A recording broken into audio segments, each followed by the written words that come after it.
Barefoot Bruisers on Satu Dave. That's the Satu. What's happening, guys? Been an interesting week. I'm super happy with what I got to show you, and I'll probably do a lot more of the close-up kind of videos to kind of sort of show you and everything like that. But I was able to get both Origin-1 and the reblade Inkosi for Jeff. Both those are done. But yeah, there was a couple of hiccups this week too. So it's been up and down. I've been working at it, but we got progress. I'm happy with the progress. So just briefly go over the week. So y'all know that my wife and I own a business, and occasionally, you have to do stuff with other business. With this trying to be my main thing, Monday through Friday, kind of sort of turned into Monday, Tuesday, Thursday, Friday. Well, Monday I had to go work for somebody else, so that took me out Monday. Tuesday, the wife needed to be dropped off and picked up somewhere, so that kind of limited me a little bit on time. Thursday, it rained so hard here, it flooded and we lost power. So it's been one of those weeks, man. You gotta set your goals and just kind of keep going, and no matter what it takes, kind of thing. So I was able to get there. So we did reblade first. Kind of sort of at the same time as I'm going over this. So this was a project, like, I told you I had another stick of K390. The main reason I had got it was two guys wanted a reblade. I only had one piece of K390, and I was like, man, I might as well just buy another piece of K390 and do a couple more reblades for people. So that's exactly what happened. I got another piece of K390, and JD just sent his Unmazon in there. So before I show you that, I want to kind of go over this one for a second. This one this is a kind of a, I don't know what you call it, pimped or whatever, upgraded. Got the clip and different studs. Hopefully that comes out in video. But this one's been reground by Transparent Knives. That's the first time I've seen any of his work. Like, I've seen, you see stuff on Instagram, but it ain't the same as like holding it in your hand and stuff like that. Let me tell you about how thin that dude can grind a damn knife, man. So yeah, looking at his work, I'm impressed. Like, he's definitely a better grinder than I am, hands down, no doubt about it. But we have different, I guess, desires, motives, whatever else, like everybody's on their own different knife journey, right? I just wanted to show you this one because it's cool to experience other people's work, because like basically, I'm turning myself into a knife maker through doing mods, and that's basically what I'm seeing from him too, is more or less like his journey is of a similar journey than mine, that started doing mods, learning different stuff. Like he's dove deeper into heat treating, and everybody's got their things they like to geek out on. But anyhow, long story short, this is the Inkosi. This is how it turned out. So it was a kind of a collab between me and Jeff, because the first one I'd showed him had more of a I don't know what we call this, convex, and this is concave. It's called that way, so more like a ramp nose here. Mine was more the other direction. So mine definitely looked different than this one. Then I had to recut it a little bit more, but I think that ultimately it turned out real nice. This one is about as thin as I can get them, which I don't know. There's no way to really be able to show you how thin that is, but it's pretty dang thin. Let's maybe try straight on. Maybe that'll give you an idea how thin it is. Anyhow, so for me, that's pretty dang thin. I want to say it was like 10 thou before I put the edge on it. So for me, that's thin enough. Like, I personally, not saying that you can't use a thinner knife, because me personally, I'm just a heathen and I would break it because I'm a heathen. But I think this, as far as the purposes of, general EDC, I think this is going to be strong enough. I did put an 8-inch hollow in the front and then a 10-inch hollow in the back. And the main reason for doing that is I wanted to grind taller in the back, and I wanted it a little more stout in the front. I did the front. You can probably see the grind angle. Hopefully you can see the grind lines. See the grind lines pretty much going straight this way. So you can see that if I would have made it any steeper or less steep, it would have been even crazier with that tip the way it is right there. So stud on this side, so it's single-sided stud. I just use a flat head on this back side, so I hope you can see it's not quite flush, but it's really, really, really close. These flat heads are like a shouldered flat head, so they don't come flush with the surface. They got like a little shoulder, so even if I would have sank it in, it would have been a bigger diameter with a screw hole in the middle of it to get it to depth. I didn't think it would have looked funny, so I left it as is. Just the hardware I bought, I guess, more than anything else. But we did slot the back side of it. By saying that and by showing the transparent regrind, this is the kind of thing that I kind of pay more attention to than other regrinders, maybe, or maybe it's just something that they don't care about or whatever else. A lot about, especially the Unwin's is like feel, right? So this one isn't hollowed out enough where, I mean, it's lighter. The blade is definitely lighter. It doesn't feel like a normal Unwin's at all anymore. It definitely has a lighter feel to it. You know, faster on deployment, I would say, because of the weight, but like it doesn't feel the same. And me, I like feel. That's the big thing on a lot of my knives is like feel. So why did I grind it as high and as good? Is because I wanted to remove enough material to make this feel like pretty close. You see the stock thickness there. And if you think about like a stock Inkosi blade, how much is actually, where is that blade? Oh, it's already packed up. I'll show you. But you think about the weight of it. So this is probably pretty dang similar to the stock weight of the regular blade versus the Insingo blade, or I think, was it Insingo he sent me? I can't remember what it was. Maybe it was a drop point. I can't remember. Whatever. Either way, it's pretty close to the same weight, if not a little bit heavier. It's what I prefer personally. It's all about feel, right? So like, even when it comes to detent, it's all about feel. So I don't think I can really show you as much on the detent with the Unwin's. You can see it snap in a little bit. Hopefully that's kind of a sort of a representation of CRK, and you can manipulate this by loosening pivots and stuff like that, but I'm gonna try to, like, yeah, it's hard to even get close without it sucking in, so it wants to suck in pretty good. So I'm happy with how that detent feel is.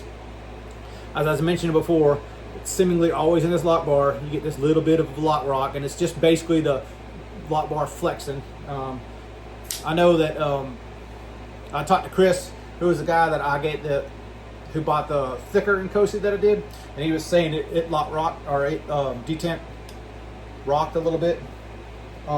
It could have been an issue with his. I don't know. I asked him for more information. I told him I'd fix it, but I haven't heard anything back. So I don't know whether he just decided it's not worth sending in or what the deal is. But anyway, so you got a little bit of that in there. But to me, the difference of the feel, that's to me how you set them up. So I'll take that. I'll take that every day of the week. So super happy with the Inkosi. Definitely a different style blade that I would even done. This is the kind of stuff that I really like doing. Like, I give you what my thoughts are. You give me some feedback. We kind of get somewhere in the middle. That's somewhat of what the goal of this whole custom knife thing is supposed to be for me and for you. That's from my standpoint. That's where I'm aiming. Put it that way. If it doesn't work out that way, it doesn't work out that way. But that's, as of right now, that's the kind of the goal, is to, you know, that's the custom knife I'm shooting for, is to put my touches and your touches together and make something cool out of it. And I'm super happy with it. Hopefully Jeff is too. I will say on a performance thing, without a surface grinder, it's really hard to get material super parallel. So I did the best I could, but it is slightly out of parallel. I'm gonna guess like a half thou, something like that.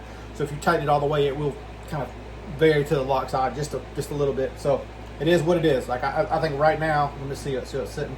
I mean, I can't really ask for much better than that. So as I've got it tuned right now, it's pretty good money. But that is a slight flaw that I have. I think it comes down to equipment, or maybe, you know, you could call it skill and without the equipment. But I'd rather just have the equipment personally and be able to do it the right way. Not that you couldn't do it by hand the right way, but you know what I'm saying. Hopefully this is making sense. So Origin-1, what I ended up doing? Well, I told you it's mad to cut blade, so I ended up doing it's a blast and a stone wash. So I didn't do any acid wash or anything. This is just a blast and stone wash. Mad to cut pretty much won't rust, right? Or pretty much the reason we chose mad to cut on this particular one is because of the rust resistant stuff, right? This is supposed to be a work knife. I have no idea what the HRC is. All I can tell you is when I sharpen it, it takes a good toothy edge. Like, it's super nice. Like, I'm super happy with how the cutting edge is. So on this one, we went flat up front, so you can see how it's a bigger bevel on the front, and then a nice deep 10-inch in the back of that one, so much taller on that. This one is a 3/16 blade stock, and there's the overall. We left bronze, but I kind of blasted the hardware. Hopefully you can see the end of the stop pins blasted as well. Hopefully that light don't suck that bad. The screws, but I left the inside of it shiny. So, you know, it's kind of has that different. And the pocket clip, did I show you the pocket? I don't know if I even showed you guys the pocket clip before. There's the pocket clip. So it's just plain simple, nothing big. This one's like 160 thou tall, so it's not super tall. So like I came out here in my Dickies pants, and it's you know, because the seam, the hem, whatever they call that, on the pocket is a little bit thicker on those pants. It didn't go in as smoothly as it does with blue jeans. But I found with blue jeans and with shorts, it worked fine for regular shorts. Left the black spacer the same way. Like, I don't know. I can't remember what I haven't shown you, but instead of doing it up here, let's turn the camera around because I'd rather show you some close-ups and give you some thoughts on Origin #1, which I'm super stoked to get this first one done. Looking forward to what I'm doing next too. Like, I knew that this whole thing would be a learning curve thing. I'm glad I turned into a model because now those little ideas, little tweaks, little things, before I'm done with it, it'll probably be something completely different than what I started with. But I like some of the ideas on this one. I'm just going to expand and go different directions with it. Hopefully every single one of these ones that I do, at least originally anyhow, will all be unique and different, and in a way that you'll be able to say, hey, that was #1 or whatever. Let's turn the camera around so I want to show it to you guys. All right, hopefully this is a better view and comes out better and clearer, but I just kind of wanted to show it in more detail or whatever else. So yeah, let's do it quick, because you know, traditional YouTubers like size comparisons and all that, but this is regular sawtooth, and I kind of want to show it next to the regular sawtooth. Let's see if I can get this in frame and get everything good. Okay, so regular sawtooth and it side by side, so you can see tons of resemblance back to this one, right? This is definitely a different model. Like, I don't feel like this is probably the one that's going to be closest to this one because of the scale that I started with, which, by the way, let me find it real quick. Jose from, I want to say he's from Spain, asked me about getting another one. Here's another one. Scale is one of the ones I CNC'd a while back, but the corner round's not as full as it should be. I got to rework a few things, so it's going to be refinished and stuff. But hey, Jose, if you're still interested, let me know, man. Not Jose, California, different Jose.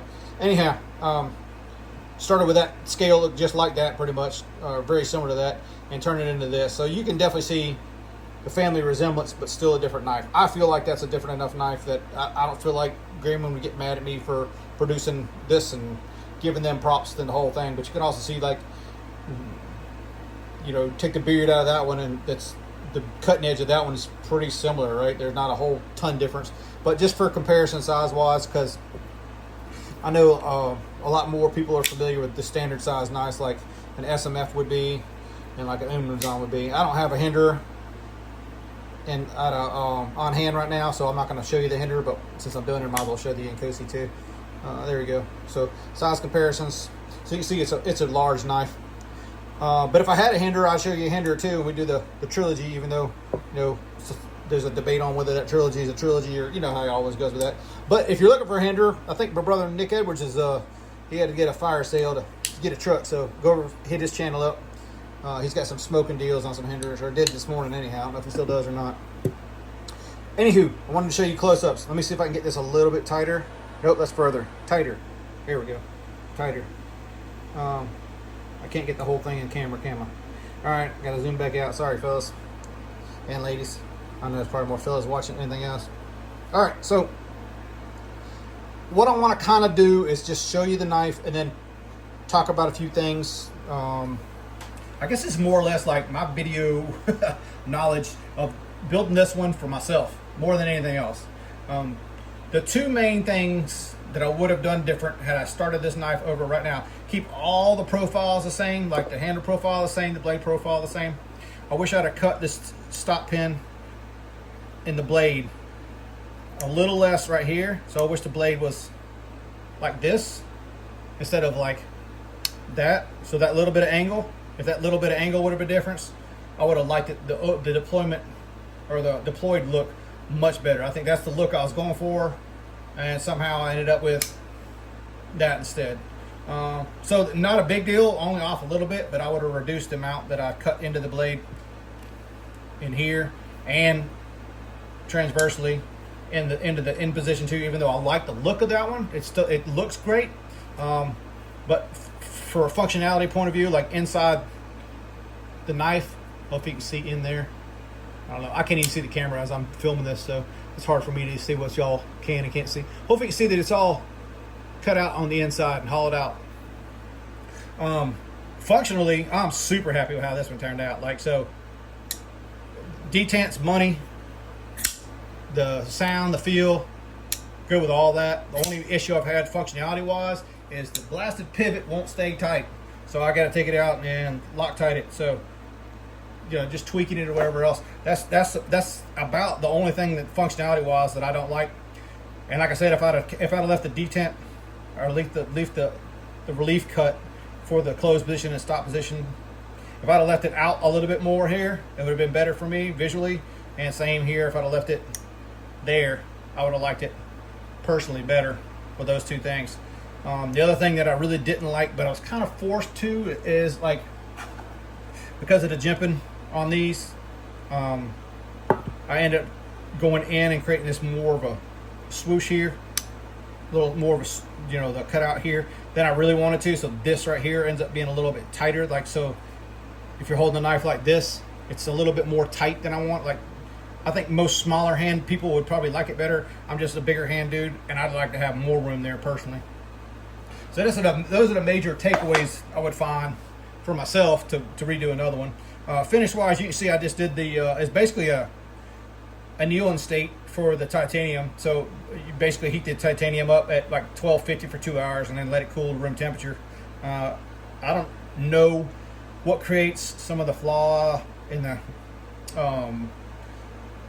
you know how it looks like it's all beat up and rusted, but you still see the grain through it. I like these flaws. I like it's a natural, cool look. I was a little bit on the hesitant side of leaving it all this way. It's just one of those finishes that I'm really digging at the moment. I don't know if it's going to be like a, you know, like it forever kind of thing. I'm trying to get it closer. You guys can see some of the nuances as I'm moving it here.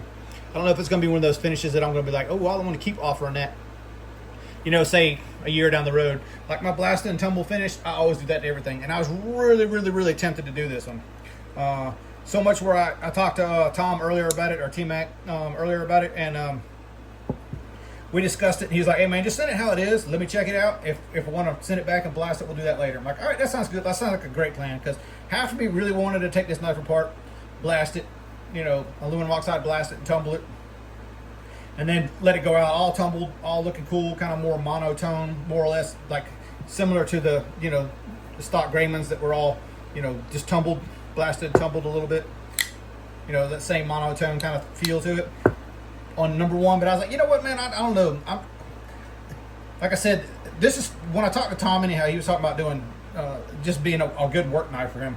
So with that in mind, I think this is a good finish, because it seems to be a durable finish, but it also seems to be one of those ones like if you get it dirty, cut, and, you know, you put some scars into it, it's going to go with the knife. It's not going to be like, oh man, I flawed this knife up. This is the kind of stuff that I'm trying to build. I don't want to build stuff where people are like, oh, I'm gonna cherish that one and keep it, you know, in the safe somewhere. I would much rather this knife come back to me in 5 years with a ton of functional issues because someone beat the shit out of it, versus someone complaining about, I don't know, wanting a different finish in 5 years because it sat in a safe and collected too much dust or something. You know what I'm saying? Like, I don't know. I would just much rather the stuff I'm using, the stuff I'm making, be used. Hopefully it continues that way, and hopefully I never change my opinion of that. But as of right now, that's really the goal, is to make something that people want to use, more so than just sit there and play with it. Even though I'm good with you sitting there, you know, playing with it too. But you know what I mean? I want it to be a tool. I want it to be used. And, you know, I think most knife makers are that way, but not all, you know. But I want it to be used. On this particular one, the hardware is different because of the, you know, already mentioned stuff. But I am using tie connector hardware up front. It's a 416 stainless steel stop pin here. This one has a tie back spacer, and it's just drilled and tapped 632. So this hardware is actually the exact same hardware like here. You see this is T10s on the stock tube. Hopefully you can see what I'm talking about here. But it's replacement hardware for the one I had at one point. It was all T15. So these are all T10s. The other one, I think that one of the ones I had in the past were all T15s. It just depends on what era Sawtooth you got, I guess. But this is all T15, with the exception of the hardware that's in the pocket clip, which I don't know if I'd be able to show you the angle of that or not. maybe you can see up in there. It, you know, I tapped it from the back side, so that hardware that's in there is, I think, 440 hardware, and I want to say that's T8 or it might be T10. I can't remember. Either way, it's not like you're going to be taking the pocket clip on and off, and if you are, you have to disassemble the whole knife. This is running on the skiff bearings. Let me find them real quick, because I have another setup here. Oh, never mind, they're in this knife. Well, I might as well show you this too. Why not? I'll pull it apart here in a second so you guys can see. But so I was mentioning on this, there, as I do one, I get ideas for another, right? So this is actually Origin number 2, and you can see that there are some similarities and some definite differences too. Obviously still very much a work in progress, but you can see that I took some of the angles off of the back to leave it thicker there. You see it's thicker here. Some of these angles in the back are slightly different. This angle right here is different, mainly to allow for the blade here. But you can see with this style, I could make it a tanto straight, leave it kind of curved. I could bring the tip down more. There's a lot of options with this particular setup. Also, what I did was this show side is a little bit deeper groove here than the lock side, so you can a little more access to the lock bar and that sort of thing. But let me pull this apart so you guys can kind of see the bearings and stuff. I mean, they're both very similar construction wise. I'm gonna have to push it out this way. Y'all bear with me 1 second. Let me do this off camera. While I'm talking about it, I'll just go over it. So on this particular one that you're looking at here, I went with a 3/16 blade stock, mainly because I wanted to keep the overall dimensions or the thicknesses of the blade wise, especially on this first one. I wanted to keep them close to stock. The titanium is thinner on this particular model, and I'll show you, well, as soon as I get this freaking thing apart. Well, let's just put it in here. So you can see the thickness here versus the thickness here. You see how much thicker here. Also, much thicker blade stock. So this next one's going to be a little more on the beefier side, or more or less the side that I like to be on. Man, this thing is... Did I screw it together? What the heck did I do to this thing? I'm trying to get this thing apart so I can show you the bearings. This might be an impossible mission. Unless I get some tool in here. I didn't come prepared at all. Sorry, guys. Anyway, let's turn it back over so I can show you. So tie hardware. So all of them have this 1/2 inch. I think it's an 864 or something like that. Some weird screw. But I did them flush, so they're flush mounted. They stick out just a hair, but pretty much flush mounted on that one. And then they're all running on these hardened washers, and they're these double road skiffs. Hopefully you can see it. So they're skiffs. These are an overall thickness of 050. So I think the bearing surface itself, or the phosphor bronze 30 thou, but the balls are in it are 050, and they're multi-rows because you see the multiple 2 rows, but they're, you know, for the 1/4 inch pivot and a 1/2 inch diameter. So you can see inside there how big it would be on that pivot. And that's the reason I chose these pivots over the smaller pivots. You know, there's other hardware you can get with a smaller head, like say a 5/16 head or something, but I wanted the pivot the same size as the bearing, so all that pressure is going out at all this surface, if that makes sense. But riding on steel, so still getting this thing apart. Bear with me a second, guys. Sorry. When I'm building these things, they're pretty tight tolerances, so all the pins and stuff in them are super tight. As I build it, you know, these going in and out, these pins going in and out, they'll kind of sort of work themselves in, where it's not as hard to take this apart, but it's still going to be difficult. It's kind of like CRK. You know, if you build to a tighter fit, it's going to be a little bit more difficult to take them on and off. But, you know, it's not the end of the world. It's just one of those tighter fits. I like the tighter fit because, you know, it seems to last longer. But more or less, this is like the inside. You can notice the lock bar is going to be cut here. But more or less, this is what you're looking at on the inside of that. But this is just a screw coming through on this one, but you can see that's the construction. That's what you're looking at. So some of the things also on this one particular is there is a little bit more of a gap than there would be on the sawtooth. So you see the sawtooth is getting tight in there, and this one's got a little bit more of a gap. Hopefully you can see that in there. So it does make it a little overall thicker. You can kind of see it right here side by side. That you know, the Origin's a little bit thicker than the stock sawtooth, but it's really close, super close. I was talking about something else and I lost my train of thought. I don't even know what I was talking about at this point. Anywho, I'm just super stoked with having the first one done. Like I said, action-wise, sound-wise, feel-wise, I couldn't really ask for much better than this. Like, obviously, you could do different things, like if this one had a fuller on it, could it flicker from the fuller? Yeah, it would probably be cooler if it had a fuller. I was looking for more symmetry, more or less, on this one. It's not, you know, nothing I can't do in the future, and I probably will be doing. You know, I can see doing the chameleon eye fuller kind of mod on this one, or even the hole with the slot all the way down, kind of like the wheeling I did for Brother Tomas. Origin-1. I really, honestly, sitting here looking at it, it's easy to overlook some things and critique myself, because I basically have had this knife in my hand almost every day, working on it for, I don't know, the last 2-3 weeks, something like that, whatever it's been. But as you can see at this point, I think this next one, I'm probably going to try to do 2 or 3 at once. But this next one, blade shape wise, is going to be a little funkier, going to be a little beefier, going to be, you know, probably to less people's taste, but to more to mine. So evolution of this model, and hopefully there's enough difference there that you go like, okay, you can see the resemblance of the two, but this one is clearly different than this one, and the frame differences and stuff. But I'm hoping that's what, at least these first, you know, 6 or so, I'm hoping I'm going to be enough differences in that enough people will look at that and maybe get other ideas and shoot me some ideas like, hey man, why don't you try that but like this with the flipper, or like that blade style on that style handle, or, you know, whatever the case may be, and we'll kind of collaborate more. That's kind of the plan for me for the future anyhow. But super stoked for this one to be done. If I didn't already say it, as Magna Cut. I know some people get on the hate edge for Magna Cut, but honestly, it is an overhyped type thing. But if you're looking for stainless, you know, like, and in the stainless realm, one of the tougher stainlesses, like, I don't know, man. I think Magna Cut's pretty much in a league of its own, and that's just my personal opinion. But you know, if you're looking for stainless in that store, if you're looking for total toughness, then 3V is the way to go, and that's what this next one's going to be. Is 3V. Probably end up doing some M4 for the edge retention guys too. But anyway, we're gonna call that a wrap for this weekend.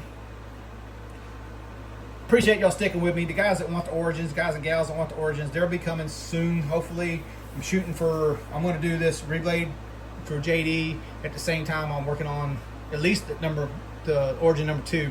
And I may do those 2 by themselves and then do the other 4 in a batch, or maybe 2 and 2 or something like that. But I kind of want to, you know, now that I'm on a run, I kind of want to keep focusing and keep moving on that stuff. Reblades are fun too, because it's basically like a third of the work, maybe half the work of doing these, because, like, you know, all the machine work, and I don't know if you've seen it or not, mistakes have been made, so you can see how big this cut is on this one. Problems I had versus, you know, you can see that one looks much more professional. I'm going to go with the flow on this one, but we're going to make this cut way more similar to this than this. It's just, man, I messed up, and unfortunately, I was trying to explore and do different ways of cutting those. We get into that next week or week after when we start talking about the Origin number 2. But Origin-1 done. As far as like packing stuff up, like how am I going to present this?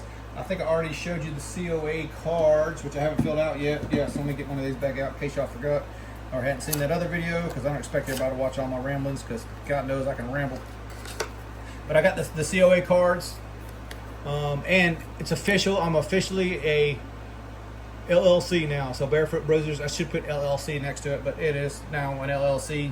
So I'm legal, business-wise. I got to get insurance and all the other crap that goes along with owning a business. But, you know, I'm officially a business. I can officially sell stuff, buy stuff, you know, tax ID number, all the other fun stuff. So SOE cases for these first 6. I ordered desert tan cases because I am in the desert, and I don't know, I just thought it was a cool way to start the Origin off with my Origins too. So desert cam SOE cases for these first. They were supposed to be here today, and we're in here. So I was gonna kind of present it as this is what you get, but I guess I'll do that on Origin number 2. Well, unless T-Mac does a video or takes a picture for Instagram, which case he does, I'll make sure to repost it so y'all can see that. But you know, moving forward, making steps, getting there, one little step at a time. I hope y'all have a great week. Appreciate y'all help me get this lift off and started, and all the, you know, people help and support. Like, at first I was like, I don't know that this is the right way to go or not, but, you know, I think my bro Todd just says just do it, man. Just start doing it. And you'll figure it out from there. And you know, like, I think that's probably the way to go, man. Like just start and start. So like I said, I'm super proud of this one. I got to make myself happy first, and this one definitely makes me happy. So, you know, if it makes me happy, hopefully it'll make someone else as happy as it makes me. I'm super happy with how the feel of it, the general. I'm stoked, man. I hope y'all are as stoked as I am. But appreciate y'all checking in. Probably a long one, but I don't care. Origin #1. Thanks, y'all.